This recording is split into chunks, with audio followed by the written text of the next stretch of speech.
Salut les loutres, j'espère que vous allez bien. Aujourd'hui, on se retrouve pour une petite vidéo éducative. Avant de commencer, je vous invite à vous abonner à la chaîne si ce n'est pas encore fait, à me suivre aussi sur les Instagram et vous avez accès également à mon site internet que vous trouverez en description. Et maintenant que les formalités sont faites, rentrons direct dans le vif du sujet. L'idée de cette vidéo, elle m'est venue l'autre jour en me promenant sur Etsy, en tombant sur des articles à la vente qu'on pourrait qualifier de surprenants. En effet, alors que j'étais en train de me promener sur le site, je suis tombé par hasard sur des sortilèges, des incantations et des trucs comme ça qui étaient à la vente. Et vous allez me dire, jusque-là, il n'y a rien de problématique.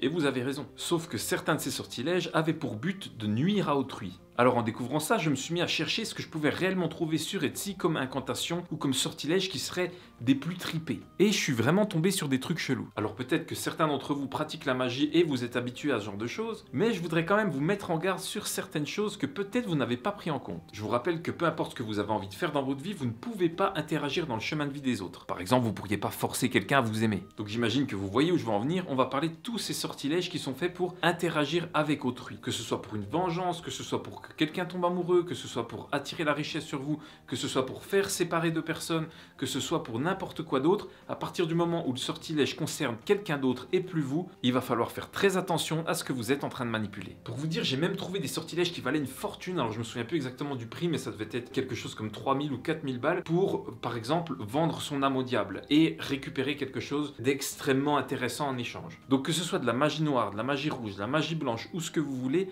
faites très attention dans quoi vous engagez. Et ça, c'est des choses qu'on pourrait même faire en chamanisme, même si à la base c'est absolument pas fait pour ça. On pourrait potentiellement nuire à quelqu'un d'une façon ou d'une autre. Mais dites-vous bien qu'à chaque fois que vous souhaitez du mal à quelqu'un, que ce soit dans une incantation, un sortilège ou une énergie ou peu importe, vous êtes en train de créer un déséquilibre et peu importe quand ou comment, vous allez devoir le payer. Je vous explique. Partons du principe que vous êtes quelqu'un de bien et que vous êtes protégé. Et comme je vous ai déjà expliqué, c'est pas parce qu'on est protégé qu'on ne risque pas de passer dans un orage. C'est juste que l'issue de cette tempête sera probablement pas le même que si on n'est pas protégé du tout. Jusque là, vous me suivez. Donc bon, bref, peu importe votre niveau de protection, il y a quelqu'un qui vous fait du mal d'une manière ou d'une autre. Humainement parlant, on pourrait tous avoir envie de se venger de cette personne. Et c'est là que ça devient dangereux pour vous. Parce que certes, cette personne vous a volé quelque chose, que ce soit de l'énergie, des émotions, de l'argent, de la douleur, peu importe. En tout cas, elle vous a blessé, elle vous a offensé. Ce qui veut dire que vous êtes plus sur le même plan. Cette personne a créé un déséquilibre, elle vous a voulu du mal et elle l'a fait. Et à ce moment-là, on pourrait imaginer qu'en cherchant vengeance, quand bien même que vous lui fassiez du mal aussi, vous allez récupérer simplement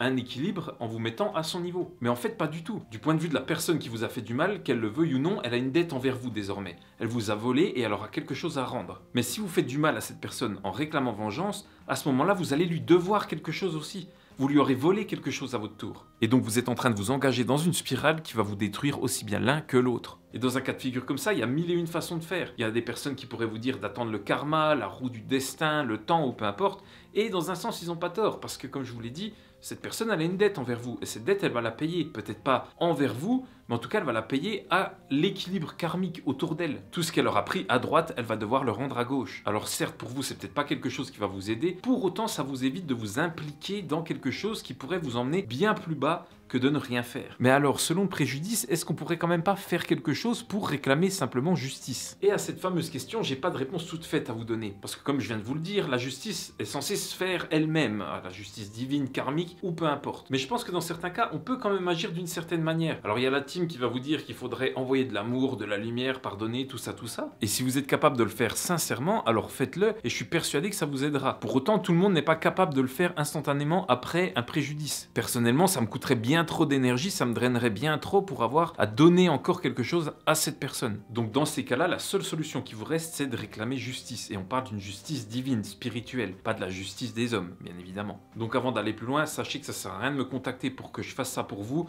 Dans tous les cas, je le ferai pas, ça engage chaque personne individuellement, mais je vais quand même vous expliquer le mécanisme. Comme je vous l'ai dit, la personne qui vous a fait du mal, elle a une dette envers vous. C'est comme si elle vous avait pris quelque chose. Et ce quelque chose, il se peut qu'elle vous le rende jamais. Alors évidemment, que ce soit le vire, le karma ou le destin, appelez ça comme vous voulez, il vous le rendra tôt ou tard. Pour autant, si vous avez besoin d'une justice ou simplement rééquilibrer les choses d'un point de vue énergétique, vous avez la possibilité de transférer cette dette. Et pour prendre un exemple concret, imaginons qu'une personne vous doit de l'argent. Elle vous ment, elle vous évite et elle n'a aucunement prévu de vous rembourser. À ce moment-là, vous pouvez faire le choix de renoncer à cette dette et à la place de l'offrir dans les autres mondes. Ce qui veut dire que la dette de cette personne qu'elle avait envers vous va être transférée sur quelque chose d'autre. Et ce quelque chose, ça peut dépendre de vous, de ce que vous choisissez, ça peut dépendre simplement aussi de ce qui se présente à vous lors du rituel. Ça pourrait être un dieu, ça pourrait être un guide, un esprit, la terre, ça pourrait être l'univers ou n'importe quoi d'autre qui serait d'accord de récupérer cette dette. Évidemment, pendant le processus, il ne faut pas que vous souhaitiez du mal à cette personne, mais que vous réclamiez justice simplement. Et l'idée ici, c'est que peu importe l'entité qui va récupérer la dette, elle aura moyen d'agir comme bon lui semble pour récupérer son dû. Bien évidemment, vous vous en doutez, peu importe ce qu'est la dette ou l'entité qui va venir la récupérer, elle ne pourra pas dépasser le montant qui vous était dû. Que ce soit de l'argent ou un préjudice quelconque, la dette sera remboursée à hauteur de ce qu'elle valait. Donc n'allez pas croire que vous allez offrir l'âme de quelqu'un en pâture aux esprits, mais simplement réclamer une justice qui sera dans tous les cas obligatoirement rendue. Et selon la personne que vous êtes, vous pourriez même choisir d'offrir